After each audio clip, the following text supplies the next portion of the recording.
మనకి ఏదైనా డిసీజ్ వచ్చిందనుకోండి, మనం ఫస్ట్ టైం ఆలోచిస్తాము, ఈ డిసీజ్ నాకెందుకు వచ్చింది, అసలు ఇది రావడానికి కారణం ఏంది, ఇలానే ఆలోచిస్తాం కదా.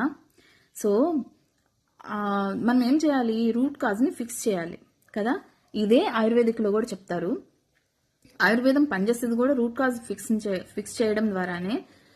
దీన్నే మా ఆయుర్వేదిక్లో నిదాన పరివర్జయేత్ అని చెప్తారనమాట. అంటే నిదానం అంటే కారణం, ఆ డిసీజ్ వచ్చేదానికి కారణాన్ని మనం వదిలిపెట్టాలి అని. ఇప్పుడు ఒకవేళ మనకు పార్థీనియం కాంగ్రెస్ గడ్డి, అదే వయారిభమ అంటారు కదా, దాని పోలం చాలా మందికి అలర్జీని కలుగజేస్తుంది.